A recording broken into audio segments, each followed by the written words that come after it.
Je sais pas à quoi ça se joue, mais je fais des vrais choix graphiques que je faisais peut-être un peu moins avant. Avant, je Mmh. voulais plaire, mais vraiment, Mmh. je voulais plaire. Tu vois, c'était un peu l'enjeu. Au début, quand j'ai commencé, c'était ça l'enjeu. Aujourd'hui, c'est plus du tout ça l'enjeu pour moi. Bonjour à tous et à toutes, j'espère que vous allez bien. Bienvenue dans Illustration de Podcast. Moi, c'est Elodie et aujourd'hui, j'ai le plaisir d'accueillir à mon micro Poppy Magda, une illustratrice que j'admire beaucoup.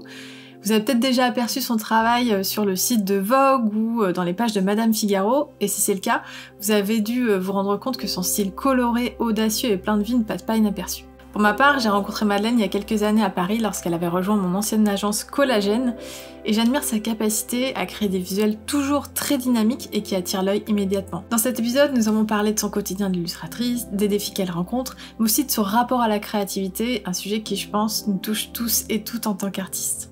J'ai aussi voulu savoir comment elle jonglait entre ses projets pour des clients prestigieux et les créations qu'elle propose dans sa boutique en ligne. Alors installez-vous confortablement, prenez un thé ou un café bien chaud et je vous laisse découvrir mon échange avec Poppy Magda. Bonne écoute. Coucou Madeleine, comment vas-tu? Salut Elodie, ça va super. Bon bah merci d'avoir accepté ma petite invitation, ça me fait plaisir parce que depuis le temps qu'on se suit, ça fait un petit moment qu'on a eu l'occasion d'échanger pour la première fois. Pour la petite info, moi je t'avais connue quand t'avais rejoint Collagène. Ouais, Je- 10 ans. ça remonte à combien de temps? Ça remonte à 10 ans. Là, Oh, 2024, ça fait 10 ans puisque j'ai commencé, en fait, j'ai commencé fin 2013. Mais officiellement, quand on l'a mis sur le site, qu'on l'a annoncé, tout ça, c'était en 2014. ok. Et du coup à l'époque t'étais à Paris. À l'époque, j'étais à Paris, ouais. J'étais montée à Paris pour faire un master. J'avais repris des petites études C'est vrai. rapides de 2 ans. Et les choses se sont enchaînées, en fait, parce que le master, il est arrivé après la demande de collagène. Du coup, j'ai fait les deux en simultané. Ah c'était Collagène qui t'avait demandé pour rejoindre l'équipe? Alors, comment ça s'était passé? Non, moi, j'avais démarché. J'avais Ok, démarché. t'avais démarché. Il s'était passé plusieurs mois. J'avais fait des mails, puis des relances.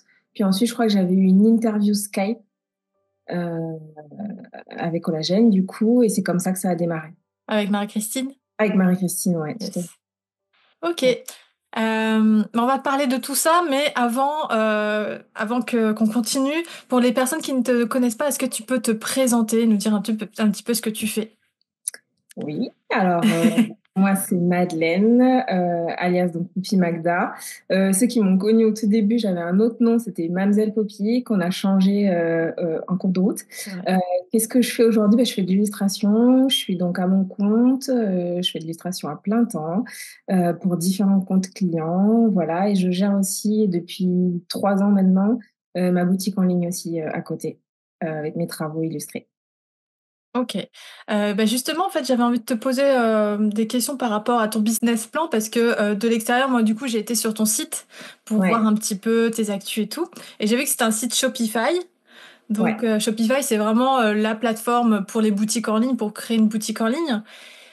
Et du coup, j'ai eu l'impression que c'était plus axé boutique en ligne. Et je voulais te poser la question si tu faisais toujours des commandes pour des clients comme tu le faisais avant. Ouais. En fait, mon site, il a évolué. J'étais très sur un site portfolio avant, puisque j'étais quand même très focus illustration et projet client. Et quand je commençais à me diversifier, et j'ai voulu avoir une boutique. En fait, ce qui posait problème sur mon ancien site, j'avais un Squarespace. Et avant Ok. Squarespace, j'ai eu, je sais plus comment ça s'appelle. J'ai eu un autre site, mais en tout cas, c'était pas assez ergonomique pour la partie shopping et e-commerce. Donc, du coup, j'ai pris une formation pour Shopify et je suis passée sur Shopify.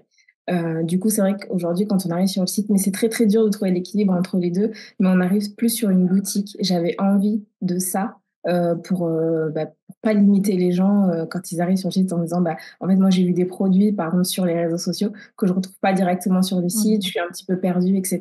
Donc, j'ai mis l'accent plus sur le côté e-commerce, même si j'ai encore besoin d'apprendre pas mal de choses à mettre en place. Mais ouais, c'était pour faire évoluer un tout petit peu, euh, comment dire, mon Au business positionnement. plan, ouais, enfin ouais. Voilà. Ok. Aujourd'hui, donc, est-ce qu'il y a un des côtés que tu préfères, une des activités que tu préfères, ou vraiment tu es heureuse avec les deux, ça t'épanouit de façon différente? C'est un peu challengeant, j'avoue, trouver l'équilibre. En plus, je jongle entre les deux casquettes mais je continue, c'est marrant, mais de prioriser quand même l'aspect plus illustratrice que commercial en fait. Et en vérité, c'est ce qui me fait vivre. Donc, je priorise quand même de cette façon-là. Comme je disais, je pense qu'il y a encore des choses à apprendre sur la partie e-commerce et sur mon site et sur le trafic et sur l'engagement, etc. Donc, ça se fait un peu au long cours. Je m'épanouis quand même en le faisant parce que ça me challenge. Après, c'est pas ma zone de confort du tout. Vraiment, si je suis honnête, c'est quand même beaucoup de travail et j'y suis pas à 100% sur la partie commerciale. Ouais, parce qu'il faut quand même le dire pour ceux qui savent pas, c'est vrai que c'est 2 métiers presque complètement différents, quoi. Ouais, tout à fait. Enfin même, c'est pas presque, c'est vraiment 2 métiers différents. À part que, l'illustratrice reste l'illustratrice de ses produits et de ses projets, mais sinon le reste, c'est complètement différent, quoi. Ouais, tout à fait. De toute façon, je voulais pas lâcher. J'ai quand même mis pas mal d'années à me faire une place, à me faire un nom, à être un petit peu reconnue graphiquement, tu vois. Donc, enfin, c'est impensable pour moi de lâcher ça pour monter une marque, même si c'est un petit rêve que j'ai depuis très longtemps. Mais je me rends compte que de tout faire toute seule et de gérer tous les aspects tout seul, c'est quand même beaucoup, beaucoup de travail. Donc, pour l'instant, voilà, par sécurité, je privilégie quand même mes demandes clients et mes projets d'illustration. Voilà. Et justement, quels sont les plus gros challenges, tu dirais, par rapport au fait d'avoir une boutique en ligne? Alors, la nouveauté, amener de la nouveauté en fait sur une base régulière. Personnellement, moi, j'ai quand même un peu de mal par moment. Il y a des zones de creux. Ensuite, tout ce qui est, j'ai pas les bonnes terminologies, mais en gros, tu vois, j'ai mis en place les newsletters. Mmh. Euh, donc, garder aussi un certain rythme là-dessus. Storyteller aussi sur pourquoi on fait un nouveau produit, qu'est-ce que ça raconte. Enfin, tu vois, répondre à une demande concrète. Parce que quand t'es artiste, enfin, moi, j'ai l'esprit artiste qui est un petit peu, tu sais, qui papillonne, qui foisonne avec plein, plein, plein d'idées, plein d'envies, mais c'est pas forcément des envies qui vont répondre à une demande client, c'est plutôt des envies qui vont répondre à une impulsion de créer, une envie de créer quelque chose et souvent la finalité pour moi c'est de faire quelque chose de joli, d'avoir une proposition un peu jolie et qui pourquoi pas peut me démarquer. Mais le mindset qu'il faut avoir en marketing, c'est aussi de se dire bah il faut que ça réponde à une demande. Donc ça pour moi c'est challengeant parce qu'il y a aussi bah, beaucoup de choses qui sont, enfin il y a une concurrence incroyable en fait. Donc ouais, c'est se poser les questions, les bonnes questions pour apporter en fait le service à la bonne personne. Voilà. Carrément, mais est-ce que tu as déjà été surpris, par exemple, par un produit qui, tu pensais qu'il allait pas fonctionner ou à l'inverse, un produit où tu étais sûre que ça allait fonctionner, en fait, ça tu été, J'ai jamais été étonnée? sûre que ça puisse fonctionner. Honnêtement, j'ai toujours un peu peur, je suis très honnête. Par contre, parmi les choix que je fais, parce que souvent on fait des choix tout seul, il y a des illustrations qui marchent mieux que d'autres, que j'ai appliquées, tu vois, sur du t-shirt, sur du print. Et honnêtement, je m'attendais pas à ce que ce visuel-là, en particulier, puisse fonctionner. Parce que bon, j'aime tout ce que je fais, tous les dessins qui sortent me plaisent. Mais c'est vrai qu'après, bah, je me dis pas, ah ben celui-là, il va cartonner. Jamais, en fait. Et j'en ai un qui est mon best-seller, qui là, en plus, va vivre une autre aventure. Là, c'est encore autre chose parce qu'il y a des histoires de contrats, et cetera, et j'ai besoin de me faire entourer. Mais ouais, je suis étonnée, le design avec les baskets, du parcours qu'il a. Alors qu'au départ, quand je l'ai fait, je me suis juste fait kiffer sur un dessin en voulant raconter une histoire, un petit peu en me moquant, enfin bref, de l'univers mode et du fait une paire de baskets puisse se vendre, à un prix complètement démentiel et que tout le monde se l'arrache. Bref, euh, je m'égare, mais en gros, ouais, voilà, il y a eu des cas de figure comme ça où j'ai un dessin et je n'imagine pas qu'il puisse autant attirer l'attention. Alors après, est-ce que c'est, je sais pas, le fait que je l'ai mis aussi sur Pinterest, j'ai vu que sur Pinterest, il y a eu aussi un engouement autour de ce dessin qui a fait que je me le suis fait plagier. Enfin, il y a vraiment eu plein, plein de Mmh. choses qui sont passées autour que j'aurais pas pu calculer. Vraiment, vraiment pas. Pour qu'on comprenne bien, est-ce que tu peux nous décrire vite fait, cette illustration? C'est l'illustration que j'ai fait sur les baskets Balenciaga avec donc un petit personnage qui a mis des fleurs dans ses chaussettes. OK. Et sur les chaussettes, il y a marqué ça fait partie du jeu, it's all part of the game. Et du coup, l'histoire un peu autour de cette illustration, c'est le jeu de la mode, c'est-à-dire qu'on court tous après un élément un peu phare comme ça qui fait tendance de manière éphémère et en même temps, on veut tous être singuliers. ce qui est Mmh. complètement enfin, paradoxal en fait d'être singulier dans la mode alors que tout le monde achète les mêmes choses. Voilà. C'est vachement intéressant ce que tu dis et ça rejoint, une vidéo que j'ai regardée hier, je sais pas si tu connais, alors là on va faire un petit écart mais, une youtubeuse qui s'appelle Fashion Quiche. Non, je connais pas. Bah, si ça, enfin, en gros, c'est une philosophe de la mode, quoi. C'est une D'accord. jeune fille, hein, elle est jeune, je crois qu'elle est encore étudiante ou elle est sortie des études il y a pas longtemps, mais elle décortique des trucs et justement, elle parlait de aujourd'hui, qu'est-ce qui est singulier, enfin, dans le sens où on s'inspire énormément de choses sur les réseaux sociaux. Donc, à l'époque où, quand il y avait des défilés, il y avait toujours des personnes, tu sais, au niveau du street style, qui avaient des styles vraiment particuliers, etc. Aujourd'hui, quelqu'un qui aura un style particulier, on peut se dire qu'il a copié des choses qu'il a vues, tu vois. Chose qui n'était pas le cas avant, où il y avait vraiment une vraie originalité. Donc, elle questionnait ce truc-là et je trouvais ça vachement intéressant.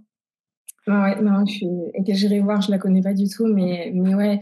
Et après, tu vois, c'est tout un folklore qui, moi, m'a toujours attirée, mais de loin. C'est-à-dire que ça me fait marrer. Je me dis, c'est cool. C'est-à-dire que on se prend pas au sérieux. C'est un peu aussi la base de mon travail. C'est du fun, sans prise de tête, sans se prendre au sérieux. Et en même temps, on est extrêmement audacieux et on peut aller loin dans le côté, bah, voilà, on se fiche un peu des codes, mais en même temps, tout ça, c'est ultra codifié. C'est ça qui est très, très, très, très paradoxal dans cet univers et moi je m'amuse avec ça. Et du coup, est-ce que tu penses que ce côté audacieux, etc., ça fait partie de ta personnalité? Est-ce que c'est quelque chose qui... Non, c'est quelque chose que je dois apprendre. Je suis introvertie, je suis plutôt team discrète, tu vois? Quand j'arrive dans une foule, je vais plutôt observer ce qu'il y a autour de moi, plutôt que d'attirer l'attention à moi. Et c'est quelque chose que je dois apprendre aussi. J'ai appris aussi à m'exprimer parce que les oraux, ça a toujours été une guerre incroyable.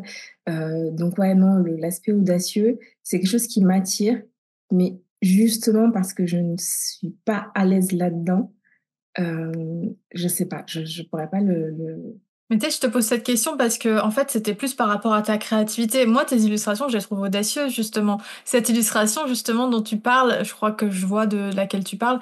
Pour moi, elle est audacieuse, tu vois. Il y a un petit côté rebelle.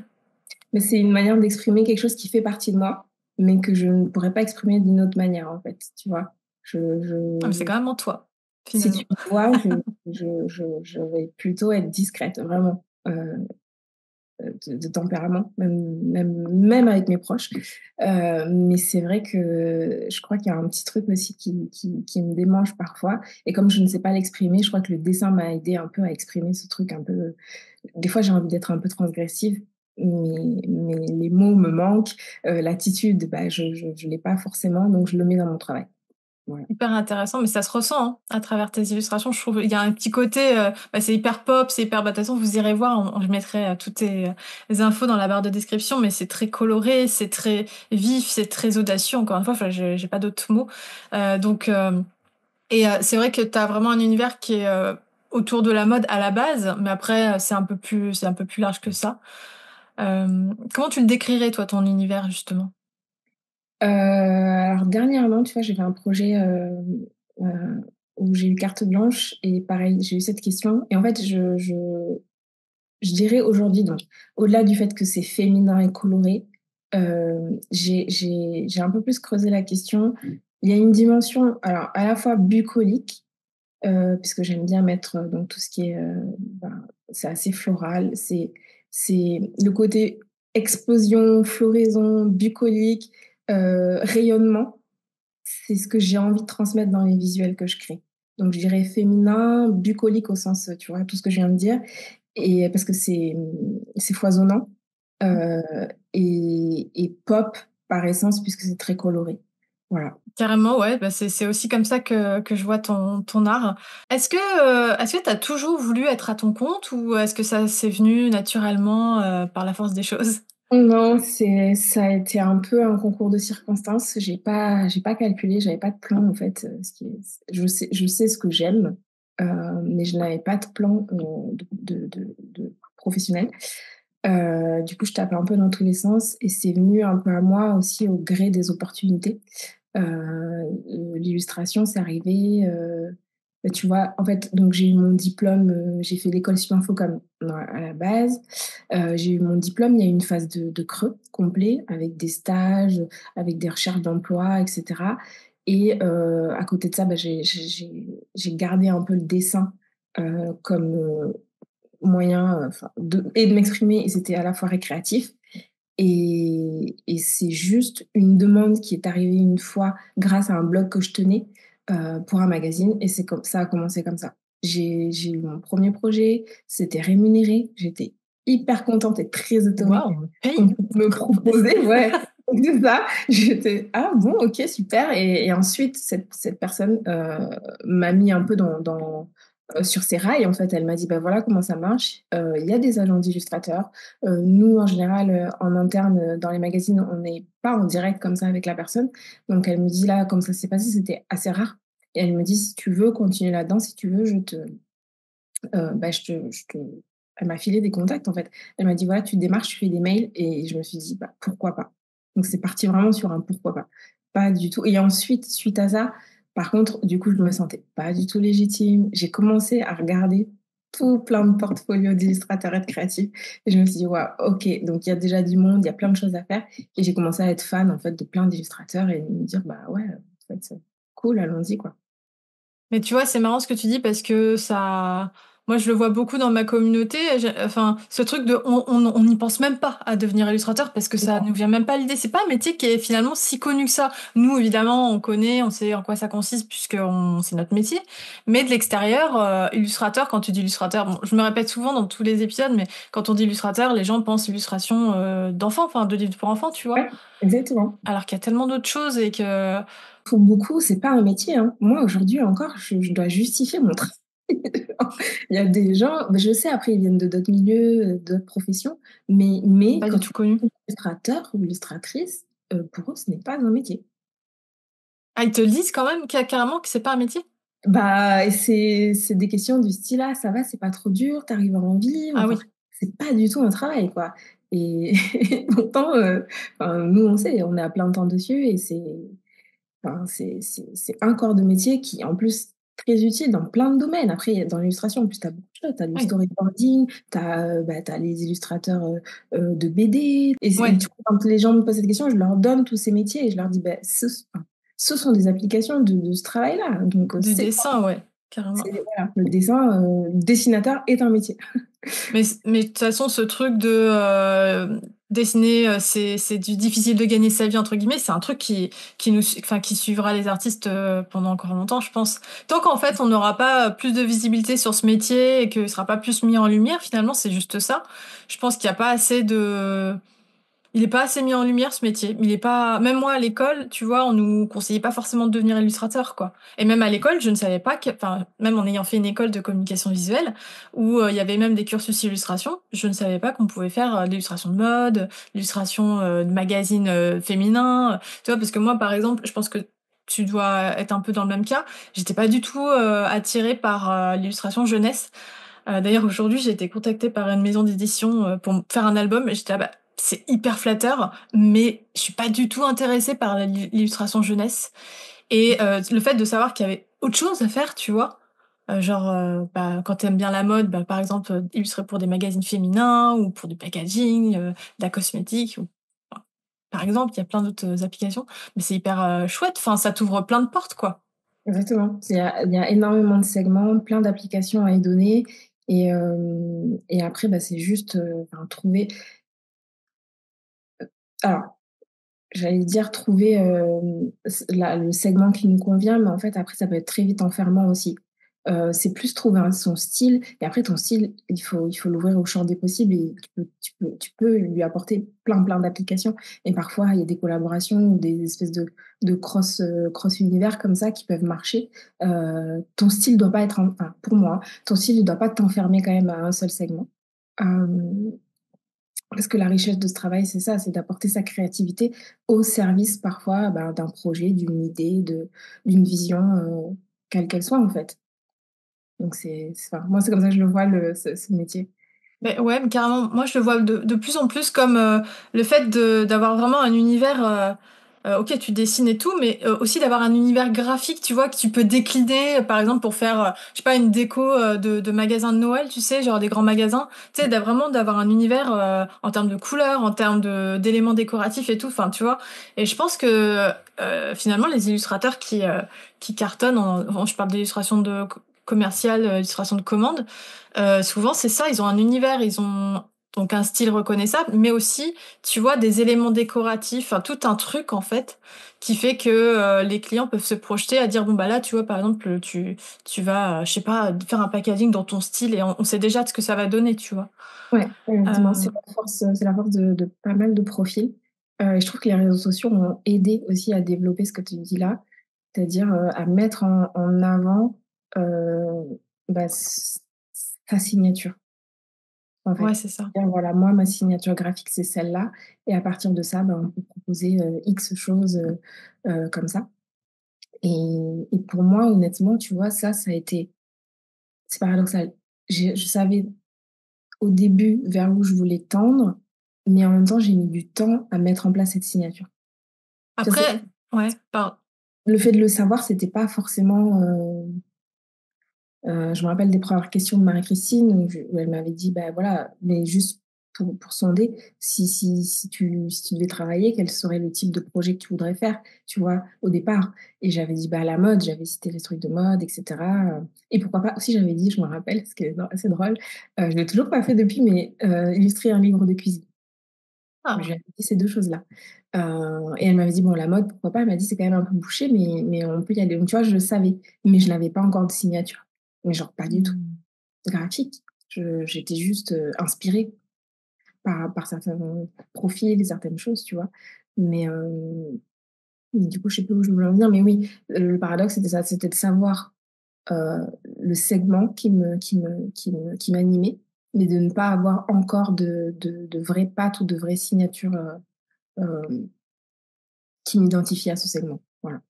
Tu trouves que t'avais pas de patte à l'époque? Parce que moi, je me Oui. rappelle et pour moi, t'avais, enfin, si, même si Collagène t'avait recruté, c'est parce que pour eux, tu une patte identifiable, tu vois? J'avais oui, alors oui, Oui, pour toi, j'avais c'était pas abouti ouais, peut-être? c'est ça, c'est Ouais. ça. C'était ça et puis j'avais une patte qui était pas encore dans l'agence aussi, c'est-à-dire que c'était un traité graphique et une proposition graphique qu'ils avaient pas Mmh, encore c'est vrai. dans leur portfolio, ce qui est aussi une force. Mais oui, avec le recul, quand je vois aujourd'hui. Avec le temps, en fait, bon, on évolue tous, hein, mais ça, si on regarde nos dessins d'il y a 10 ans, on évolue.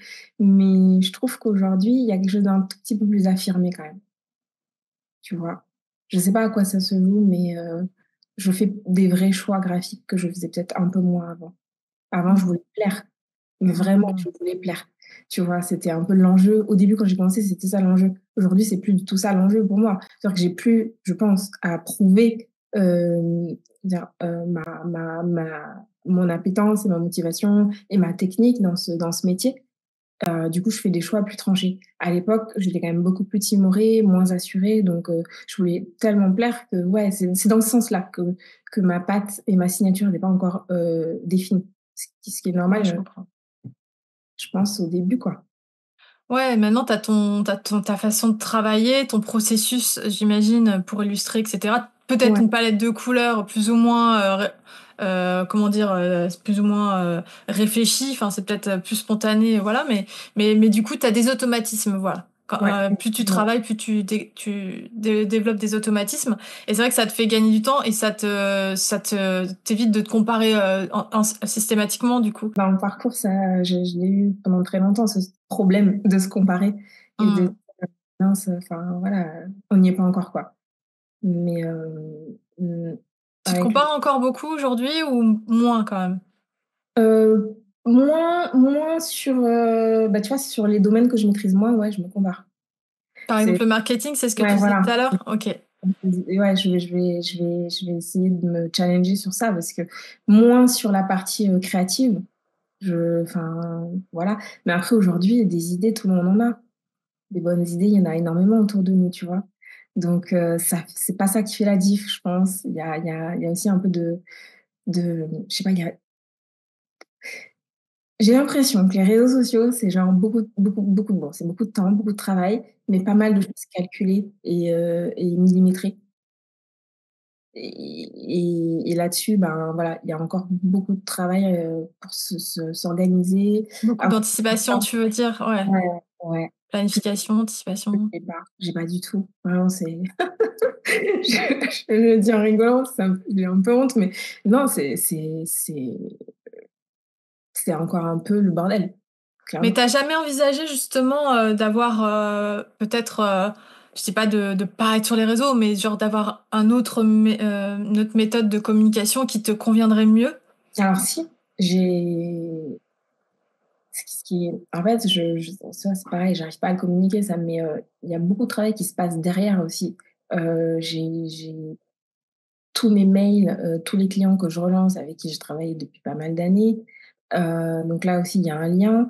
Le fait aussi d'avoir croisé des gens, je me rappelle à Paris, il y a une époque où j'ai croisé, toute l'équipe de Art Clash et cetera. En fait, aujourd'hui, depuis peut-être 2 ans maintenant, je le prends un peu plus au sérieux, mais je capitalise beaucoup sur le réseau et le netlinking, tu vois? Mais derrière les réseaux. C'est-à-dire que, j'entretiens des relations, j'envoie des emails, j'ai mon agent aussi, avec qui il y a une très bonne communication et du coup, j'ai un petit peu, dépassé ce truc de bon, bah, sur les réseaux, ça se passe comme ça, il y a une certaine vitrine, il y a une certaine image, mais comme tu dis, on met pas tous les œufs dans le même panier. Ça aussi, je l'ai appris à mes dépens et donc du coup, il y a aussi la vraie vie, ce qui se passe derrière et la partie plus business, en interne et ça, pour le coup, je l'entretiens. Je l'entretiens, j'espère comme il faut.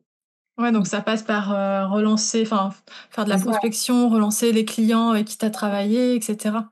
et ça se passe plutôt bien et du coup, il y a pas alors j'ai des moments où j'ai pas de taf, mais il y a un peu moins de temps mort et du coup, je peux entretenir quand même le fait de, bah, voilà, même si ma visibilité en termes de métriques sur Instagram, c'est Ouais. autre Tu chose, j'ai quand même l'aspect humain et l'aspect, bah, réseau et connexion derrière, que je lâche pas. Mais ça, c'est hyper intéressant parce que, tu vois, ça prouve encore que, on n'a pas besoin de maîtriser les réseaux sociaux pour vivre du dessin et de l'illustration. Et bon, je pense que, enfin, encore une fois, nous on le sait, mais il y a plein de gens qui sont persuadés parce qu'il y a des exemples, tu sais, qui explosent, qui défoncent tout sur les réseaux sociaux.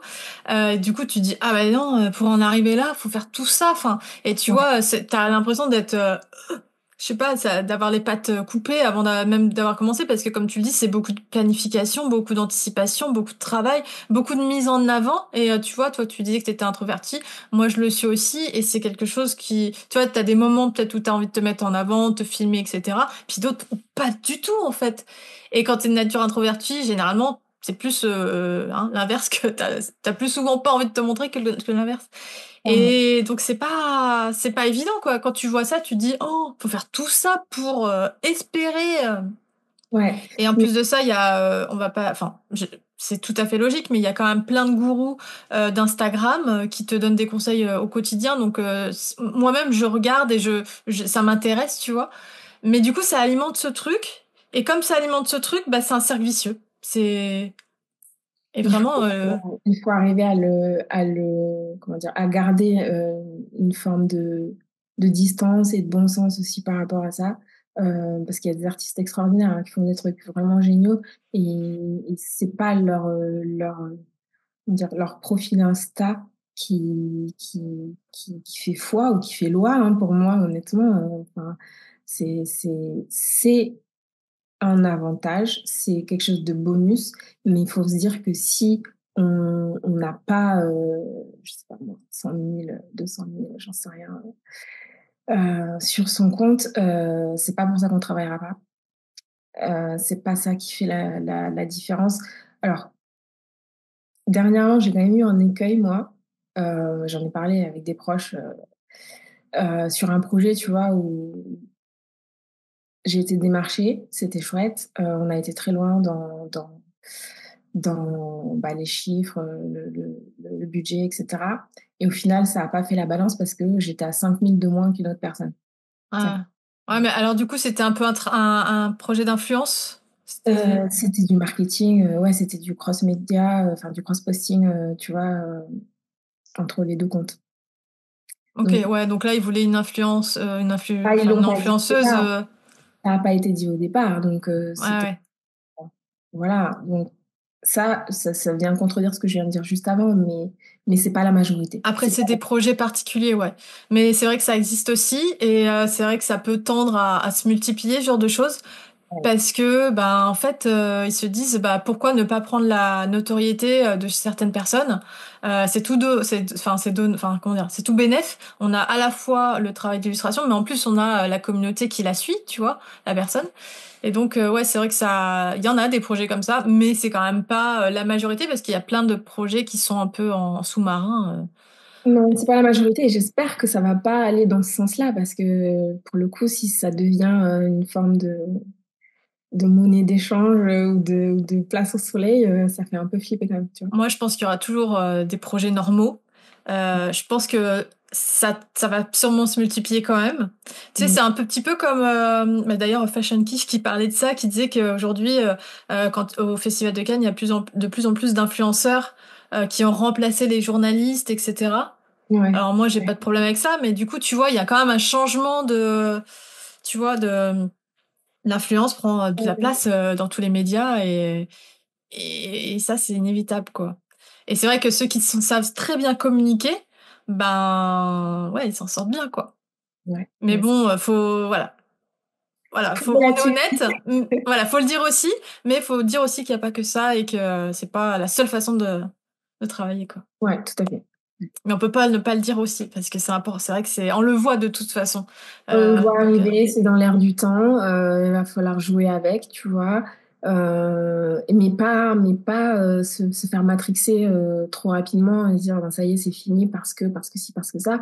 Il y a plusieurs voies et comme j'ai toujours dit moi, depuis que j'ai commencé, il y a vraiment de la place pour tout le monde, et et voilà, enfin après c'est long, il faut s'accrocher. Je dis pas que c'est une place, qui se fait facilement, mais j'ai eu des downs, hein. J'ai eu des moments où je pensais, moi, reprendre un boulot, tu vois? Et enfin, il y a eu des moments vraiment difficiles, mais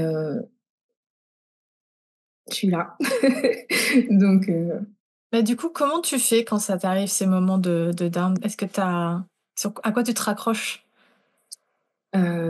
Très bonne question. Bah, j'essaie de travailler un peu sur mon mindset. Je regarde un peu aussi, le parcours, ce que j'ai fait, ce qu'il y a de bien, en fait.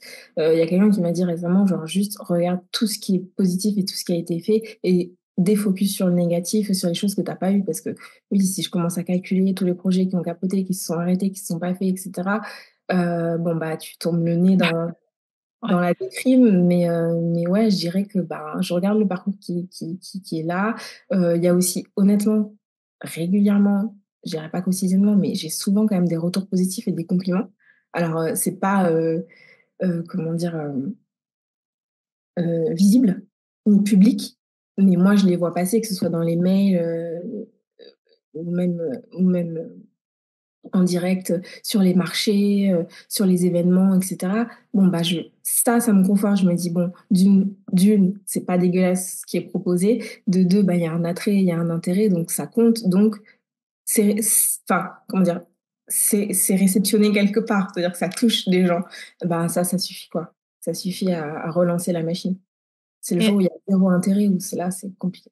Et est-ce que tu as l'impression que, on se nourrit en tant qu'artiste de cette reconnaissance et que quand il y en a plus ou parce qu'on n'a pas, eu de clients pendant un petit moment ou de commandes ou, de compliments, est-ce que tu as l'impression que du coup on se dépérit et que est-ce que tu as l'impression que c'est une sorte de nourriture dont dont les artistes ont besoin? Ouais, bah, oui, non, mais oui, je mentirais si je disais que c'est pas enfin, oui, on en a clairement besoin, c'est un moteur. Après, ça doit pas être le principal, c'est-à-dire qu'on doit aussi connaître sa valeur, on doit se montrer, être présent et voilà. Mais oui, oui, je pense quand même on en a besoin, comme n'importe qui en fait, ça conforte et ça permet d'aller de l'avant. On peut aussi aller les chercher, hein. Si on veut des compliments, des choses comme ça. La pêche aux compliments. Non, mais se confronter, tu vois, demander, ce que les gens en pensent et avoir un retour extérieur. Ce qui est aussi difficile dans ce travail, je l'avais mis dans une de mes vidéos, c'est quand tu es tout seul, tu fais tous tes choix tout seul, les feedbacks. En fait, le feedback, c'est juste, enfin, hyper important et j'ai eu une période où j'étais là: «Bon, tu es un peu trop là, toute seule sur ton truc, il te faut des retours». Il te faut des retours parce que sinon tu sais plus si c'est où tu en es, si c'est assez bon ou pas. Toi, tu te fais kiffer dans ton coin, mais au final, et tu as besoin du coup de cette nourriture et de ces feedbacks et il faut aller les chercher. Et comment tu vas les chercher alors, à ce moment-là? Bah, des fois, je remets en question. Il y a mes proches, il y a, parfois des commentaires sur les réseaux auxquels je réponds, il y a aussi mon agent honnêtement, il y a eu une phase où, tu sais, je lui ai dit, tu vois, «Qu'est-ce que je pourrais, apporter à mon portfolio? Est-ce qu'il y a d'autres choses que je pourrais dessiner?» et cetera, échanger sur les doutes que je peux avoir, à un instant T et avoir un regard extérieur, alors pas totalement extérieur à quelqu'un qui n'est pas dans le milieu ou qui sait pas ce que je fais ou et cetera. Je veux quand même toujours voir des personnes, avec qui je peux échanger sur la question. Connais son travail un minimum, Oui, voilà, qui connaissent mon travail exactement. Mais voilà, en gros, ouais, en fait, tu essayes de te challenger, de pas rester dans ta zone de confort et j'essaye. Il y a des phases où j'y retourne, et quand ça revient, ben, je me dis: «Mince, allez, il faut ressortir un petit peu, de ta coquille et aller chercher certains trucs», tu vois? mais après, je pense qu'il y a des trucs qui reviendront toujours, hein, mais c'est vrai que c'est intéressant de comme je disais tout à l'heure, on a des automatismes, mais du coup, ces automatismes, parfois, bah, ils nous font gagner du temps, ils nous font gagner en confiance, mais ils peuvent aussi nous enfermer, à faire toujours la même chose, si Ouais, on n'y prête pas garde, quoi, c'est ça, c'est si on ça. fait pas attention, donc j'avais envie de alors, petit sujet, annexe, mais j'ai remarqué quand même que tu avais une super déco. Bah, tout à l'heure, je te disais que j'aimais beaucoup ton miroir derrière. Est-ce que c'est quelque chose que tu aimes bien, la déco, de manière générale? Est-ce que c'est quelque chose qui peut, je sais pas, t'inspirer, dans ton travail ou Ouais, ce tout à fait, tout à fait, tout à fait. C'est un peu, en lien, mon attrait pour la mode, il est plutôt, axé sur le textile. Donc j'ai toujours aimé, les matières, les tissus et cetera. Du coup, bah, dans la déco, ça se suit en fait, j'aime bien chiner. Je je je passe mon temps aussi à chiner, des petites choses. Tu vois, je vais chez Emmaüs, dernièrement, je l'ai pas là, mais j'ai des petites tasses Snoopy que j'ai trouvées chez Emmaüs pour 2 €. J'étais trop contente alors qu'on les vend en boutique, elles sont vendues à 20 balles. Mais bref, petite parenthèse, mais voilà, ouais, la déco, j'adore, parce que ça amène aussi, tu vois, ta patte, ta signature et une identité à un lieu. J'aime bien me sentir bien, heu, dans le lieu que j'habite où je suis. Tu vois, j'ai peint mes murs en couleur, et puis là, je commence des cours de couture. Enfin, j'ai commencé depuis quelques mois des cours de couture, donc pouvoir faire aussi plus de choses moi-même. Mais ouais, la déco, c'est une récréation, je dirais. trop bien. Non, mais ton appartement, bon, on voit des petits bribes de temps en temps. Il a l'air, bon là, peut-être pas en ce moment, mais hyper lumineux, tu sais? Enfin, genre, un peu comme tes illustrations et je trouve ça se Quand tu marie arrives, bien. ouais, quand tu arrives ici, bah, oui, déjà, il y a mes illustrations au mur et effectivement, c'est en plus, sans le faire exprès, ça reprend les codes couleurs qu'il y a sur mon site internet. Je sais pas comment je me suis débrouillée, je ne l'ai Ah, mais absolument tu vois, pas c'est ouais, c'est intégré fait quoi, en toi, inconscient. quoi. Ouais. Ta Ouais, signature, ouais. comme tu dis. Ouais, ouais, ouais. Après, voilà, les goûts et les couleurs, quand on arrive ici, c'est très féminin et c'est très, c'est Ah, mais ma on patte, adore. quoi. C'est pas tu je peux pas faire autrement, entre guillemets. Et tu habites à Lyon, c'est ça? Je suis à Lyon, ouais, depuis 5 ans maintenant. Trop bien. Est-ce qu'il y a des artistes ou des illustrateurs qui t'inspirent aujourd'hui? Alors, on en a un peu parlé au début, mais est-ce qu'il y a, vraiment des artistes, mais de tout enfin, pas forcément des illustrateurs d'ailleurs, dans n'importe quel domaine, qui t'inspirent aujourd'hui? Oui, il y en a pas mal, pas mal. Hem, j'ai découvert, moi, Joao Incerti, qui fait des grandes fresques. Heu c'est un peintre plasticien, d'Amérique du Sud. Je crois il est brésilien. C'est incroyable ce qu'il fait. En plus avec je sais pas, une liberté, il y a une touche un petit peu régressive dans son travail, très, C'est très signature. Il y a un côté tribal aussi dans ce qu'il fait. C'est des motifs répétés. Puis il y va avec la couleur, les formes et tout. J'adore. Après, dans un tout autre style, mais je suis fan depuis avant même d'avoir commencé l'illustration, c'est Margot Moutin. Mhm. Et je suis, mais enfin, j'adore son parcours comment dire, sa manière de dessiner, de sketcher les gens, la mode, les attitudes, la vie, quoi. C'est Inès Longial qui dessine les femmes aussi, qui peint les femmes. Enfin, récemment, j'ai capté qu'en fait, c'était elle qu'elle peignait. Je ne Ouais. savais pas. Mais elle l'a dit. Je ne savais pas, j'avais pas reconnu que c'était enfin, Son visage, des- ouais.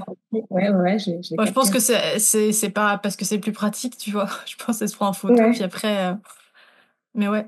Mais après, c'est un Mm. peu stylisé, donc du coup, on connaît pas forcément bien, mais Ouais. quand tu regardes bien, tu te dis, mais attends, c'est quand même ses yeux, c'est quand même. Ouais. Mais après, en fait, moi, je l'ai capté qu'après l'avoir lu. Ah C'est-à-dire ouais, que si tu m'avais pas dit, vraiment, je pense que j'aurais t'avais pas jamais. capté? Non, du tout. Toi, Ouais, moi j'avais capté, mais peut-être parce que j'étais tombée sur une des peintures où, tu sais, elle faisait la même pose que sur sa peinture ou un truc comme ça, tu vois, et du coup, je dis, ah, mais c'est la même. ok. Mais Bah, ouais, après, mais c'est non, pas flagrant. ouais, non, non, c'est vrai. C'est vrai, c'est vrai. Mais tu vois, d'avoir cette donnée supplémentaire, tu vois, sur son travail, ben, je vois ses peintures différemment aujourd'hui, tu vois. Mais voilà, j'adore. D'ailleurs, Trop beau. j'ai le livre de Jean Julien. J'adore aussi. Mais tu vois, c'est très éclectique. C'est tous des artistes qui font absolument pas la même chose. Ils ont chacun leur patte. Mince. Là, j'ai personne d'autre qui me vient. Bah, t'inquiète, après, Il y en a plein. Vraiment, il y en a c'est déjà énormément. bien. Au moins, c'est venu spontanément, donc c'est vraiment les artistes qui te viennent comme ça spontanément. J'aime bien demander aux artistes à quoi ressemble leur journée. Alors même si j'imagine que t'as pas, peut-être toutes tes journées se ressemblent pas, mais est-ce que tu pourrais nous décrire une journée type pour ceux qui sont pas du tout dans le milieu, qui aimeraient se projeter, savoir comment ça se passe une journée d'illustratrice. En plus, une journée d'illustratrice qui a deux casquettes, la casquette illustration commerciale et la casquette boutique en ligne. C'est hyper intéressant. Euh, Journée type, alors j'aime bien dire qu'en fait ça dépend parce que soit tu sais, j'ai deux moods différents. Soit je suis en prod client, tu vois, avec des deadlines, etc. Soit je le suis pas. Donc déjà, ça conditionne aussi mon calendrier, on va dire, et ma journée. Mais tu vois, en ce moment, je suis sur une prod. Donc j'ai un échéancier, j'ai mes dates, des rendus, sketchs, intermédiaires, finaux, tout ça. Donc, je me cadre là-dessus. Et c'est pas mal du coup, parce que donc je me lève, euh, je me fais mon petit thé, mes petits trucs, je reste en pyjama assez longtemps. No shame, je vous le dis. Je peux rester en pyjama jusqu'à 10 heures s'il faut. Mais en tout cas, dès que je me suis levée, je suis déjà l'ordi allumé, le téléphone, etc. Donc, j'ai déjà un peu démarré dans ma tête. Euh, Petite question, est-ce que tu vas directement sur les réseaux sociaux en te levant ou t'arrives quand même non, à te distancier de ça un peu? j'aimerais ne pas y être au moins pendant une demi-heure, mais c'est pas le cas. J'arrive à tenir 5 minutes, 10 minutes. Et Non, mais après, c'est honnête au moins, c'est je bien. Insta et tout. Mais oui, c'est C'est un de dur, mes hein. goals pour 2025, ça. C'est vraiment, genre, ne pas être le nez dans le guidon dès le réveil, c'est pas possible. Mhm. Par contre, ce que je fais dans mon lit, le matin, avant de me lever, c'est une méditation. J'allume YouTube. En fait, le premier truc que je fais au réveil, mon réveil sonne, je me mets sur YouTube et je fais une méditation guidée du matin. Par contre, j'en choisis toujours des courtes parce que je ne me vois pas rester 20 minutes dans mon lit ou 10 minutes. Donc, c'est des petites de 5, 7 minutes. On en trouve plein sur YouTube, sans pub. Et donc, je fais ça. Ensuite, je me lève et du coup, j'enchaîne mon petit thé, les mails, l'Instagram. Et j'ouvre, en général, en fait, je ne me mets pas direct à travailler. J'ouvre mon Photoshop avec mon fichier et je suis là sur le canapé avec mon thé et j'ai un œil sur le fichier et je commence Ah. déjà à mouliner en mode, bon, bah ça, tu vois, tu sais que tu as des motifs de ça à faire, machin. Et voilà, j'enchaîne comme ça. J'ai aussi une to-do list qui est là, mais que je ne suis pas de manière ordonnée. Vraiment, c'est juste histoire d'avoir une trackline. Ouais, ouais, du coup c'est Je cramé, moi dois je vois pas bien, mais c'est faire quoi? C'est une liste en fait de choses à c'est faire, ouais. les trucs que j'ai à faire et je Ok. scapegote et je barre. Voilà. Et il y a de tout, il n'y a pas que le boulot. Là, il y a marqué prendre mes billets de train pour Noël, par exemple, tu vois. Donc, c'est vraiment. Ouais. Mais j'ai besoin quand même de ça parce que si tout est dans ma tête, j'oublie. Mm. Donc voilà, j'ai ma petite to-do list, j'ai allumé mon fichier et dès que j'ai fini mon petit thé, mon petit fruit, ma petite tartine, je me mets à bosser direct en fait. Donc si j'ai une prod client, ça va être la prod client. jusqu'à ce que j'aille prendre ma douche en fin de matinée. En ce moment, c'est comme ça. Parfois, j'ai un cours de sport et donc du coup, je vais au sport, et je fais pas tout ça. Ensuite, il y a l'heure du déjeuner. Je me fais mon petit déjeuner, tranquille là. Je mets soit un podcast, soit YouTube, soit une série. En général, ça dure 10 minutes. Je mets pas 1 heure à déjeuner. C'est vraiment toujours, très rapide. Et ensuite, je reviens et en fonction de parfois, j'échange avec Anaïs sur Discord. Donc Anaïs, c'est mon agent. Comme ça, on se met un peu au point sur les trucs qu'il y a, soit les projets qui ont pas commencé, soit les projets en cours, où on en est, et cetera. Ensuite, je refais un tour sur mes mails parce que souvent j'ai reçu des trucs et je reprends le boulot, peut-être tu vois, j'ai mon déjeuner, mon café, je discute un peu, donc peut-être 45 minutes, 1 heure après, je suis de retour sur mon fichier et je me mets à bosser. Et en Mmh. fonction, si j'ai calé un cours de sport dans l'après-midi, je vais aller à mon cours de sport. Si j'ai par exemple, j'ai des prints à envoyer, je vais faire un petit break, je vais aller à la poste et je poste mes travaux. Voilà, en ce moment, les jeudis, j'ai mes cours de couture, donc je sais aussi que, le jeudi à 17h, j'ai le cours qui va commencer. Enfin voilà. En gros, Bien. c'est cadré, en ce moment en tout cas, autour d'une prod. Mmh. Et en général, j'essaie d'envoyer le fichier pas trop tard. Tout dépend de ce qu'on a mis dans le brief, hein. Des fois, c'est envoyer le matin, envoyer l'après-midi ou envoyer le soir. Donc, je je déroge jamais. Vraiment, j'envoie toujours, jamais de retard sur mes envois. Ouais, bah, c'est vrai que ça, c'est mieux, hein. Moi, je sais que quand j'étais à l'école, j'étais tout le temps en retard, mais tu vois, quand je suis devenue pro, j'ai jamais été en retard. Donc je me Ouais, dis, tu vois, il y a quand même un truc qui joue dans le cerveau où, en fait, tu te dis: «Ouais, ça va, c'est l'école, ça va». Mais c'était pas conscientisé, tu vois? Mais après, tu te rends compte quand t'es en mode pro, il y a des choses qui changent. Enfin, je sais pas si ouais, moi, c'était pareil, hein. J'ai eu quelques écueils, à Supinfocom, mais après, c'est aussi la charge de travail qui faisait c'est que vrai. et puis il y avait plein de choses, qui rentraient en ligne de compte. Il y avait des projets où genre j'arrivais pas du tout à m'y mettre parce que, techniquement, j'étais pas au niveau, ou j'y arrivais pas, ou enfin bref, c'était plus laborieux. Mais là, en fait, avec le taf, il y a une forme de tu sais, tu te mets en état de flow. Après, il y a eu des prods qui ont commencé plus difficilement que d'autres. J'en ai très, très peu sur mon parcours où il y a eu des petits couacs au départ et des écueils et donc du coup, tu perds un peu ta motivation et ta confiance. Mais ça, c'est rarement arrivé. Mais là, par exemple, ça se passe hyper bien. Hier, j'ai coupé les réseaux sociaux parce qu'en fait, on a pris un tout petit peu de retard sur le sketch. J'ai dû proposer un deuxième sketch. Donc, c'est un peu comme si on repartait à zéro. Ouais, c'est un peu Mince, démotivant. je prends bah, ça m'a pas tant démotivée, je me suis juste dit: «Si je prends du retard maintenant, ça va» vu que Noël approche, on doit finir pour le 20, tu sais, le 20 décembre. Donc je me suis dit: «Va pas falloir prendre de retard». Donc j'ai pris ma journée, j'ai mis Instagram un peu en off et je me suis dit: «Je repropose un sketch et on charbonne», pour être sûre de et le soir même, bon, bah, j'ai eu les retours, clients hyper réactifs, donc top.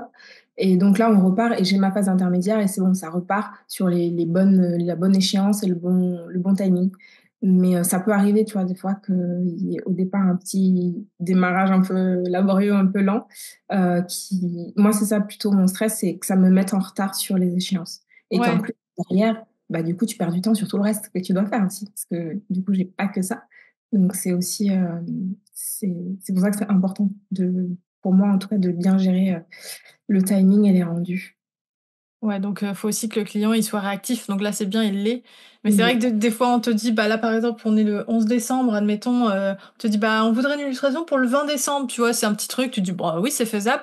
Mais après, s'il y a trop d'allers-retours, bah, en fait, tu as perdu, 4 jours, 5 jours, 6 jours. Enfin, tu vois le truc passer, tu dis: «Ouais, mais là, du coup, j'ai plus que 2 jours, en fait». Enfin et c'est vrai que ça peut être stressant, quoi. hyper stressant ça.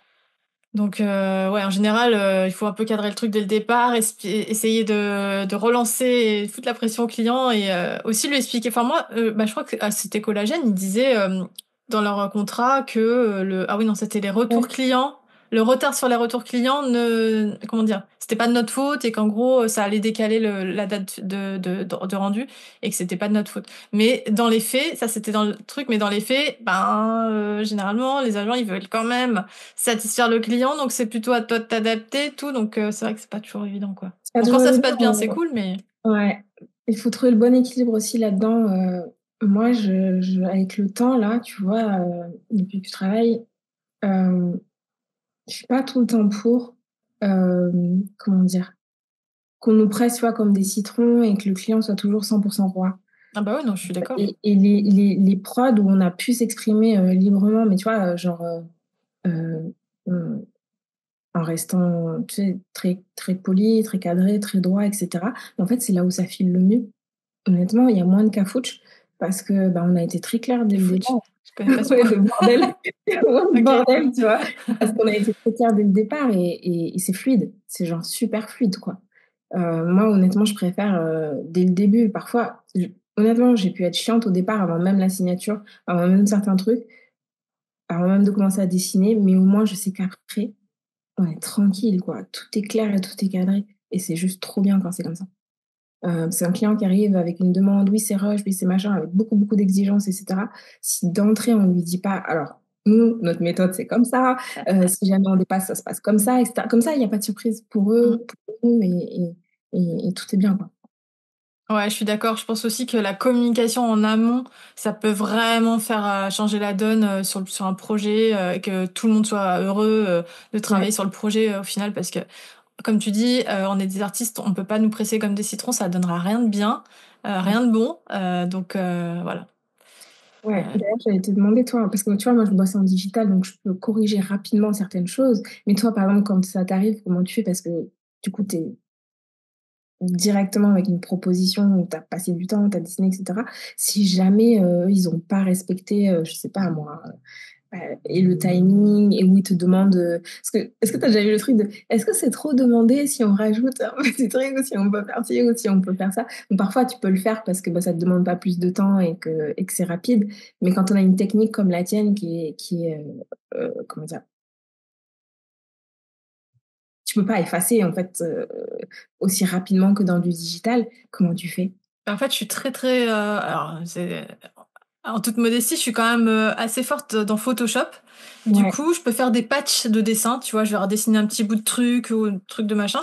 Je sais pas, moi, par exemple, s'il me demande de changer la couleur de la robe, tu vois, je peux totalement le faire parce qu'en Ouais, fait, je dessine au crayon de papier et je colorise sur Photoshop, en fait. OK. Et vraiment, mon dessin, enfin, c'est du crayon, quoi. Donc vraiment, toute la colo, elle est faite sur Photoshop. Et vraiment, avec le temps, j'ai appris à vraiment bidouiller sur Photoshop. Mais après, bah, le truc, c'est que moi, je demande toujours à l'étape du rough, du sketch, qu'on valide la composition. C'est-à-dire que si c'est une personne qui est en train de marcher dans la rue avec des sacs, on valide la pose, on valide la composition, etc. Qu'après, ils me disent pas, bah finalement, j'aimerais bien qu'elle soit assise ou le long du poteau. Bah, une fois que j'ai dessiné, c'est trop tard. Donc, je demande vraiment qu'ils valident en fait la pose, la composition. Par contre, c'est toujours en noir et blanc, moi, mes sketchs. Mais ça, c'est, tu vois, tout le monde est différent par rapport à ça. Ouais, C'est ouais, toujours non, non. parce que j'arrive pas à me projeter en fait dans la couleur. Tu vois, même si je me dis bah je voudrais que ça soit comme ça au départ, après c'est en travaillant que je me dis bah tu sais je t'harmonises les couleurs et du coup ça change. Tu sais, tu peux pas dire dès le départ ça va être comme ci comme ça parce que je trouve que ben si t'as une couleur bleue là bah tu voudras peut-être pas. Enfin bref, Ouais, je ça comprends. c'est euh, Mais ouais, du coup, tu peux quand même ajuster à minima. dans une certaine mesure ouais. Ok, ok, ok. Donc ouais. Bah c'est comme ça reste du Photoshop quoi donc enfin c'est du dessin et si vraiment il y a des morceaux je sais pas un bras qui dit ah ça serait bien qu'il soit un tout petit peu bon bah je refais le bras tu vois enfin si c'est possible si ça mais c'est des patchs quoi du coup je vais faire des patchs de dessin et c'est pas l'idéal parce que surtout quand tu fais de l'anatomie alors là, c'est compliqué quoi parce que si tu changes un truc bah il y a tout qui change en fait tu sais par exemple le bras un truc comme ça et comme ça bon Ouais, ouais, voilà ça ouais. va pas être terrible pour le podcast ce que je suis en Tu train de dois, montrer. tu dois genre retravailler l'ensemble, quoi, parfois. Bah du coup là je vois si c'est possible ou pas et si c'est sinon non je le fais pas quoi ou alors après c'est des heures de travail supplémentaires si vraiment le client veut changer un truc faut c'est il paye c'est 80 ou 2 euros de l'heure par exemple. Ouais, ils payent le temps passé, ouais, normal. Normal. Ouais voilà. Ok.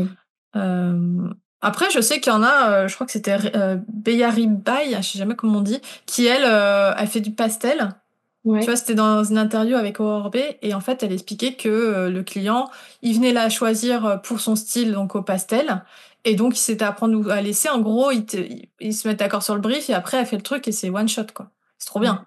Parce que du coup, bah, après, une fois que c'est fait, c'est fait. T'as pas de retour derrière tout et tout. Et je pense qu'elle, bon, elle aussi, elle doit super bien gérer Photoshop, mais c'est apparemment non, ça, une fois que c'est fait, tu vois. Ça peut bien marcher aussi quand tu as des projets carte blanche. Ou Ouais, du c'est coup, ça. Bah elle a que des projets carte blanche, du coup c'est comme ça, ouais. Apparemment, ouais. il fait pas trop cadré, etc. Ouais, ça, c'est c'est bien et en même temps, parfois, ça peut être aussi, c'est à double tranchant, la carte blanche. Moi, j'adore, mais ça veut dire que là, tu es vraiment, vraiment dépendant du comment dire? De j'aime ou j'aime pas, du désir du client et enfin, c'est un match ou c'est pas un match, tu vois? Donc Après, tu peux peut-être faire des petites propositions, essayer de se mettre vraiment, bah pareil, bien communiquer pour dire, vous êtes sûr que vous voulez ça? Enfin, tu vois, montrer des exemples de ce que tu as fait, plutôt dans ce style-là. Qu'est-ce que vous aimez, ouais, tu vois? Enfin, ah moi, je ouais, ferais ça ça comme ça, tout en le temps, fait, ouais. Il faut un pour, petit dans le portfolio de ouais, pour qu'on se mette ouais, d'accord à peu près sur le style, les couleurs, le genre. Parce qu'en fait, tu sais, souvent j'ai remarqué, les clients, quand ils viennent vers toi, ils te disent: Ah, j'adore ce que vous faites. Oui, mais toi, t'as évolué. Tu sais, ça fait peut-être 10-15 ans que tu t'as travaillé. Tu dis: Alors, t'aimes quoi? Ce que j'ai fait il y a 15 ans, ce que j'ai fait maintenant? Enfin, ouais. le mieux, c'est d'avoir un portfolio que tu mets à jour régulièrement. D'ailleurs, c'est qui disait ça? Qui mettait vraiment à jour très régulièrement son portfolio pour justement pas avoir de problème qu'on vienne lui chercher des trucs qu'elle a plus envie de faire. Je sais plus avec qui j'ai discuté il y a pas longtemps, quelqu'un qui me disait ça. Mais je pense que c'est le mieux à faire, mais dans ce cas-là, ça veut dire beaucoup produire et pour avoir toujours de la nouveauté et des choses qui représentent ce que tu as envie de faire au moment T, quoi. Enfin, Ouais, ouais, j'essaye aussi facile. de mettre à jour dès qu'il y a des nouveaux travaux, je les mets direct, sur l'onglet illustration. Comme ça, je me noie pas aussi, je me retrouve pas à tout mettre d'un coup, en fin d'année, par exemple. Mais ouais, c'est vrai que d'alimenter le portfolio régulièrement, ben, en plus, c'est bien pour soi parce que quand tu regardes, tu scrolles, des fois, tu as l'impression, tu te dis que tu en as pas fait assez ou que c'était lent ou que c'était laborieux. Enfin, moi, ça m'arrive et en fait, je regarde et je fais une petite rétrospective, je suis là: «Ah ouais, quand même, tu as quand même fait beaucoup de choses, mine de rien». Enfin, voilà, c'est pas si vide ou si creux que que tu le penses. Donc ça, pour nous aussi, c'est pas mal d'avoir un petit coup de rétroviseur sur son travail, des fois. Ouais, ça rejoint ce que tu disais tout à l'heure, quand on avait des coups de mou, c'est de regarder un peu dans Ouais, le rétroviseur, voir ce qu'on a fait, se concentrer sur les victoires, les petites victoires plutôt que les échecs et ouais. les trucs manqués. Et avoir un regard bienveillant aussi, tu vois? Parce que, bah, c'est rapide, hein, de se critiquer, de dire: «Bon, bah, voilà, j'ai pas, hité comme ça, j'ai pas eu, j'ai pas assez de likes ou j'ai pas eu assez de vues ou j'ai pas fait ci, nanani nanana». Mais en Mmh. fait, et c'est enfin, Moi, je trouve qu'un truc qui est dur aussi, c'est que même si tu sais que quand t'as pas de likes, ça n'a rien à voir avec toi en tant que ouais. personne, parfois, c'est difficile, tu vois, parce que t'as quand même la question de l'engagement et tu dis pourquoi certaines personnes ont un engagement, c'est aussi parce que leur personnalité rentre en ligne de compte, tu vois. Du coup, des fois, c'est difficile je trouve, de dealer avec ce genre de trucs. Mais, Ah ouais, parce que c'est ce qu'on nous vend aussi, tu vois? Mais mm, tu vois, aujourd'hui, avec les réseaux, pour moi, il y a beaucoup de saturation. J'y étais au départ parce que c'était aussi une source d'inspiration. C'était une manière aussi de, tu vois, d'aller chercher d'autres créativités, et de découvrir aussi d'autres manières de créer. Enfin bref, et ça me nourrissait. Vraiment, ça me nourrissait. Tu vois, en 2012, je trouvais ça extraordinaire d'avoir accès à des travaux de personnes que j'aurais jamais croisées ou que j'aurais jamais découvert autrement. Mais aujourd'hui, il y a un effet de saturation un petit peu où c'est, performance, performance, performance, tu vois? Au service du marketing et de la vente. Bon, c'est un outil, certes, c'est bien, je vraiment c'est bien, mais c'est vrai qu'on perd un peu ce qu'on avait au tout départ avec la plateforme que j'adorais vraiment, c'était genre: «Viens, on partage juste, un moment créatif», tu vois?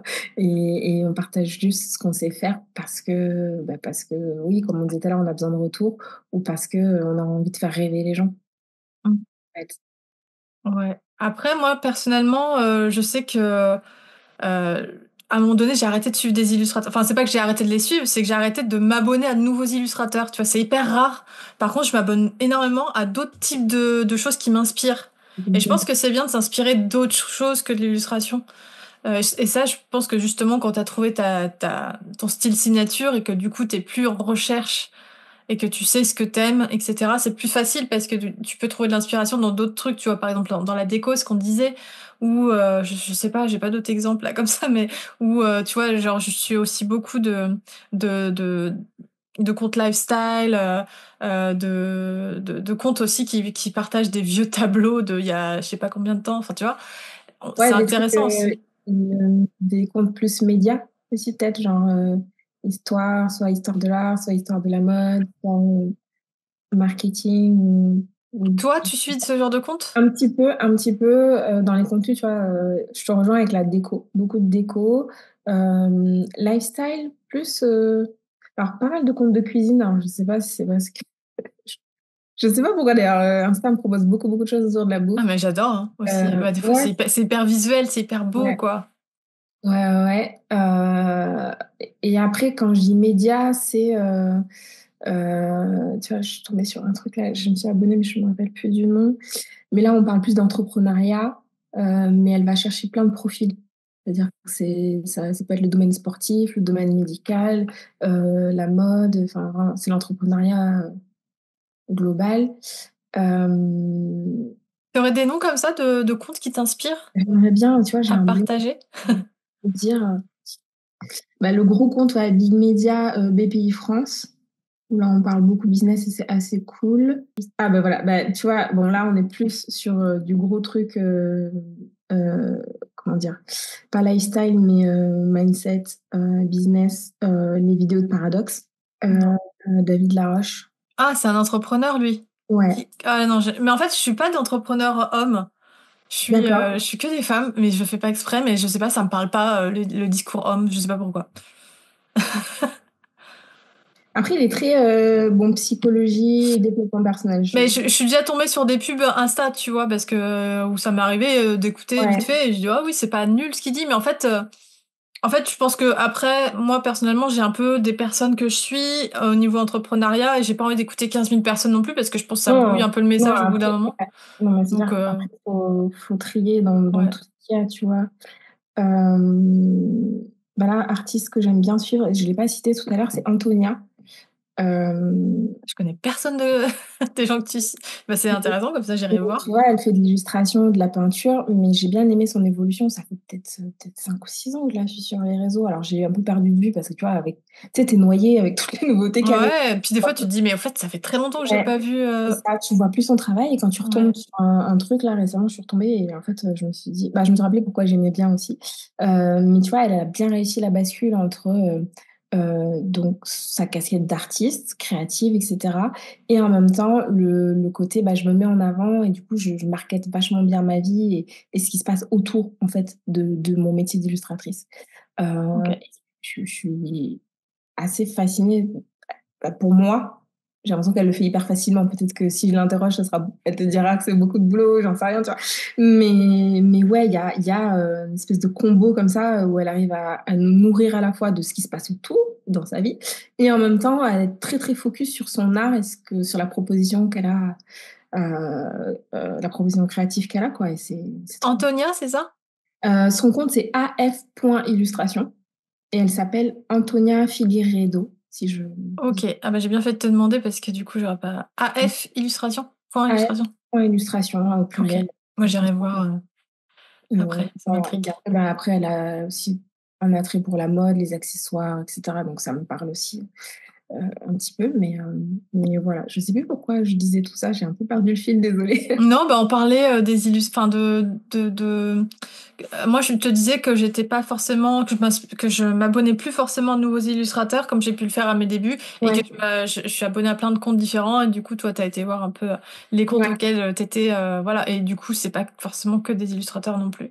Donc c'est vrai Non, qu'on peut aussi se former sur Instagram en découvrant des ouais. personnes qui C'est ouais. des personnalités qui m'ont attirée, en fait. Je crois. Si je prends un peu de recul, finalement, tu vois, Antonia, bon, elle fait certes de l'illustration, mais il y a un personnage. Tu vois, elle propose quelque chose autour de sa personnalité qui est attirant. Mais si je résume, en fait, Antonia, c'est un peu une illustratrice qui fait du live, un mélange, un hybride entre une influenceuse et une illustratrice. Ouais, mais influenceuse, pas au sens, tu sais, genre tamponner influenceuse. C'est très subtil dans sa façon de faire, c'est qu'elle nous invite vraiment je trouve, dans ce qui se passe autour de sa vie. Ok. Euh, euh, c'est pas de l'influence, genre, euh, marketée. Tu vois, il y Bah a des. après, normalement, l'influence, quand c'est bien fait, il faut que ça soit subtil. Bah alors, c'est que c'est très bien fait, tu vois. Parce que c'est vraiment mais tu vois, elle fait pas de placement de produits ou elle vend Ok. pas. Tu vois, c'est Ça fait vraiment. pas de place. Ok. Tu le vois dans ses stories, dans ses reels, etc. Par exemple, le Reels d'aujourd'hui, il y a un gros placement de produit, mais elle nomme pas la marque, elle nomme pas le truc. Donc, je pense pas qu'il y ait un contrat marketing derrière ou commercial derrière. Bah, elle serait obligée de le dire sinon, normalement. Certainement, voilà. Mais par exemple, tu vois, si tu prends un autre compte que peut-être tu connais, Camille Witt, qui elle aussi, elle est influenceuse et illustratrice. Elle a Les scindé deux. son compte, elle a un compte pour son illustration, un compte pour son influence. Ok. Bon, Antonia, c'est pas le cas. On pourrait les mettre, les comparer, enfin les mettre en parallèle. En fait, la grosse différence, je trouve, chez Camille, c'est que c'est vraiment genre influence au sens, euh, j'assume le fait que toute la panoplie, tout ce que je te montre, c'est, je suis un panneau publicitaire à moi toute seule. Je suis pas, Mhm. enfin, Antonia, c'est sa personnalité, j'ai l'impression, d'artiste peintre. Et donc, du coup, je pense que les marques aussi et les prospects, ils viennent l'avoir parce qu'il y a une vibes, je sais pas, j'ai pas le Artistique terme. Ouais, tout à fait. et authentique aussi, du coup. Certainement. En tout cas, je suis plus sensible à ça. Donc, je pas le sentiment que ce soit de l'influence, quoi. Mais je pense, cela dit, que ce genre de profil intéressera plus les marques parce que justement, ça paraît plus authentique. Et aujourd'hui, ben, ça marche mieux, ça marche quand même vachement bien. Enfin, ce qui marche le mieux en termes de marketing, c'est quand même l'authenticité, quoi. Ouais, ça, c'est sûr. Donc, C'est une bonne question, tu vois. Si j'étais une marque, j'aimerais bien savoir enfin, ce qu'ils en penseraient en fait entre ces deux profils qui sont genre très performants hein, sur les réseaux, vraiment les deux. Mais c'est pas la même façon de.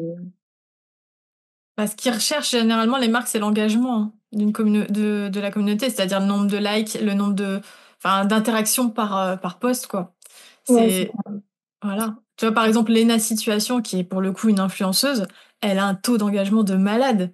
Genre, je sais pas si c'est pas 6-7%, alors qu'elle a des millions d'abonnés. Alors que normalement, enfin, comment dire, des influenceuses avec le même nombre d'abonnés, elles auraient même pas 1%. Elle doit avoir, je sais plus mais combien, mais c'est énorme. Tu vois, et genre, c'est très très rare. Et du coup, c'est pour ça qu'elle marche aussi bien. Euh, parce que les marques savent que, en fait, quand tu travailles avec une influenceuse comme ça, bah forcément, tu touches une communauté énorme qui ouais, est très influencée, donc comment dire, qui fait confiance à Lena, tu vois. ouais, ouais, je comprends. Moi, je C'est comprends. vachement intéressant. Parce que ça sert à rien, en fait, si tu veux, de travailler avec un influenceur qui a des millions d'abonnés, mais où tout le monde s'en fout, en fait, de ce qu'il partage, qui a peut-être eu un buzz il y a 10 ans, et tu vois, qui aujourd'hui, bah, n'a pas capitalisé dessus et que bah, t'as plus que 100 likes par photo, je dis n'importe quoi. Ou alors quelqu'un qui a acheté des followers, aucun intérêt pour une marque, aussi, pareil. C'est Mm. clair. Et tu vois, c'est bien et en même temps, parfois, je suis nostalgique un peu de l'ancien temps. Ah oui, c'est sûr que ça a changé. Je continue de fonctionner à l'inspiration et au coup de cœur, vraiment dans ma manière de consommer l'outil. C'est, c'est pas ce qui va me vendre ou c'est pas le fait qu'il y a euh, une grosse communauté, finalement, dans mon attrait, en tout cas, en tant que Ah oui, moi consommateur. c'est pareil, ouais. Vraiment, ça va être l'inspiration. Euh, Pour X raisons d'ailleurs, hein. Ça peut être l'inspiration juste parce qu'ils font des choses créativement parlant, ou alors juste parce qu'ils savent très très bien se mettre en avant, parler, communiquer, ou alors ils donnent des tips, ou alors on traverse les mêmes difficultés, les mêmes problématiques, et donc du coup, tiens, d'un coup tu te dis, bon bah, je peux aller chercher des infos ou en tout cas des clés pour évoluer, quoi. Mm. Pas intéressant. Ouais. Euh, ok, pour terminer ce petit entretien, comme on est à la fin de l'année, comment tu vois l'avenir en fait dans ton business? Est-ce que C'est- t'as je sais pas, des rêves un peu fous, même genre si tout était possible, que t'avais vraiment aucun frein de n'importe quelle sorte, qu'est-ce que t'aimerais réaliser comme projet? un peu du textile depuis toujours, mais J'ai pas entendu. pardon, un projet textile. Ah oui, ok. Genre Euh, plutôt mode ou... Lifestyle, parce que finalement, moi, aujourd'hui, on n'a plus besoin de nouveautés en termes de vêtements, de marques, enfin, c'est mon avis, hein. Il y a vraiment beaucoup de choses qui existent et qui sont créées. Mais un projet, en fait, j'en parle souvent, mais il y a une marque dont j'aime beaucoup la démarche, c'est CSAO. C'est la compagnie sénégalaise, j'oublie toujours le A et l'O, ce que ça veut dire. Mais du coup, enfin, tu pourras aller voir et en fait, mon rêve, ça serait vraiment ça. C'est vraiment d'arriver à monter ce que Ondine a fait. C'est-à-dire qu'elle, comment dire? Elle fait travailler des artisans, des artistes, au service de plein de projets différents et grâce à ce collectif qu'elle a créé, ben, ensuite elle peut faire des collabs avec des marques et des belles maisons, mais ça sert en fait à faire vivre. Donc elle a une maison d'hôtes au Sénégal et elle a des ateliers avec des couturières, des peintres, enfin plein d'artistes sénégalais qu'elle fait travailler sur des objets en petite collection. Tout est fait main, tout est artisanal et cetera. Donc c'est une grosse source d'inspiration, et j'aimerais vraiment, tout en gardant ma patte graphique, hein, aller vers le textile, vraiment. Et J'aimerais plutôt dans le cadre de projets clients ou plutôt dans ta boutique en ligne? heu, je crois que si je devais démarrer, ce serait plus, boutique en ligne et tu sais, un truc un peu petit, un peu perso, où vraiment je me fais littéralement, désolée, kiffer sur, le produit, la qualité, les matières, les textures et cetera et ensuite, bah, advienne que pourra, si peut avoir une belle vie derrière, tu vois? Mais d'abord, ce serait plus ça. Hem Et pourquoi pas, comment dire? Parce que vu que moi j'ai pas la technique, de couture, j'ai pas les techniques, pour faire des patrons et cetera. Mais du coup, embarquer quelqu'un avec moi qui justement a la technique, pour transposer en fait. Mmh. Ah, du coup, tu vas peut-être bientôt l'avoir vu que tu prends des cours de couture? Bah, les cours de couture, c'est pour, tu sais, c'est un peu comme ce que j'ai fait pour mon marketing, en mode et luxe, c'est-à-dire c'est pour avoir, des connaissances et des acquis. Ça je pense pas que demain je serai couturière et que je vais faire mes propres trucs, tu vois? Même si j'ai commencé un petit peu, à terme, je sais que c'est pas, bah, c'est pas mon point fort tout simplement, Mmh. donc c'est vraiment pour savoir aussi de quoi je parle. Je mets les mains dedans pour apprendre, heu c'est je pense que c'est important. Si je sais pas, vraiment là, l'avenir, il est très, très fou. Il y a des envies, mais après je me sens très, très, comment dire? Heu, attachée au parcours que j'ai eu jusqu'à présent et j'ai une frousse énorme d'arrêter tout ça. Voilà. Pas de dire: «J'arrête pour changer». Tu peux pas faire une transition en Ah douceur? ça, c'est vraiment c'est le saut dans le vide, qui me fait le plus peur quoi depuis longtemps Ou et tu vois, rajouter des choses, ouais, pas forcément. dernièrement, il y a Mélanie Johnson qui a fait un post, alors c'est ça rejoint ce que je suis en train de dire, même si c'est pas la même chose, où elle a exprimé sa peur qu'elle avait eue et elle a sauté le pas, elle a fait une demande d'emploi pour son job de rêve, en gros, sans savoir si elle allait l'avoir, mais elle a lu un post, une annonce et elle s'est dit: «Ah, c'est trop pour moi» et elle a osé. J'ai liké son post, j'ai adoré ce qu'elle a écrit parce que ça résonnait très, très fort dans le sens où bah, ouais, si j'osais vraiment, vraiment, il faudrait couper, lâcher et puis, se lancer vraiment dans un mais le truc, c'est que c'est tellement égoïste, c'est tellement subjectif, c'est tellement très, très personnel que, bah, c'est risqué. Voilà. C'est pas égoïste du tout par contre. Bah, Bah, suivre ses rêves, c'est jamais égoïste. non, non, bien sûr, mais voilà, si pour répondre à ta question, ce serait ça. Mais voilà, je suis prudente et je suis aussi attachée à une forme de sécurité et puis tout ça, c'est du travail, qui a été mis en place, depuis pas mal d'années donc j'y tiens, tout simplement. Il y a aussi beaucoup de cœur là-dedans donc je peux pas lâcher encore tout ça, comme ça. Puis tant qu'il y a du plaisir, c'est toujours pareil, hein. C'est comme pour les réseaux. Insta, je reste aussi, j'y suis parce que, bah, il y a une part de kiff dedans, d'amusement, en tout cas de divertissement qui continue de m'animer. Si demain, c'est plus de enfin, c'est moins de fun qu'autre chose, hem, ça change la donne, quoi. Ouais, je suis complètement d'accord avec toi, je te rejoins, sur, en fait, c'est le plaisir qui guide tout et tant qu'il est là, faut continuer et le jour où ça devient trop, ben, faut s'écouter, quoi. Puis Il y a tout. des jours, hein, il y a des jours où tu as envie de tout balancer, dire: «Allez stop, c'est bon, je fais autre chose, ça me saoule et tout». Mais après, voilà, tu as toujours un truc qui revient et qui te remet un peu sur les rails du taf. Donc pourquoi pas merger tout ça un jour de manière plus structurée. En fait, je suis encore dans cette phase de j'ai besoin de structurer une vision. Mmh. OK, pour l'instant, tu as l'impression que Donc c'est pas ouais, tout à fait. Donc c'est pour ça aussi que je suis prudente. Je tu vois, là, j'ai commencé, je vais lancer des foulards. Mais pareil, tu vois, au départ, j'étais partie dans: «Ah bah, je vais faire imprimer sur de la soie et puis je vais faire les finitions moi-même, à la avec ma machine à coudre et cetera». Mais à un moment donné, enfin, j'avais aussi envie que ce soit bien fait. Donc du coup, tu vois, j'ai mis, bah, 3 ans, 4 ans à les sortir parce qu'il fallait trouver la bonne personne, le bon atelier, ce qui rentrait aussi dans mon budget, parce que du coup, c'est autofinancé, donc c'est aussi un risque. mmh. Mais voilà, ça y est, enfin, c'est là. Mais il y a eu une fenêtre de 3 ans, presque 4. Ouais, faut aussi être très patient, je trouve, dans ce métier parce que entre le moment où tu as une idée, et le moment où tu peux le sortir, il peut se passer plein de choses, plein de problèmes Ouais, et du temps parce qu'on peut pas tout faire, en fait. On n'a pas exactement. 4 bras, quoi. Ouais, ouais, ouais, ouais. Et puis tu pourrais le sortir rapidement. J'aurais pu faire les choses vite, mais faire les choses vite, sans y mettre du sens et sans qu'il y ait, tu vois, quelque chose de enfin, je sais pas, hem, qu'il y ait la bonne, le bon moment, les bonnes personnes, la bonne technicité aussi, la bonne finition et proposer quelque chose où tu seras fier au final. C'est surtout ça, en fait. Tu seras content, content de ce qui est sorti. Donc parfois ça vaut le coup aussi de d'être patient. C'est vrai. Bon, bah, c'était une très belle parole pour, terminer cette interview. Bah, écoute, Ouais. c'était hyper intéressant, on a parlé de plein de choses et les réseaux sociaux, ça reste toujours un sujet dont on pourrait parler pendant des heures. Je pense, tous les artistes ont plein de choses à dire, c'est toujours intéressant, de parler de ça.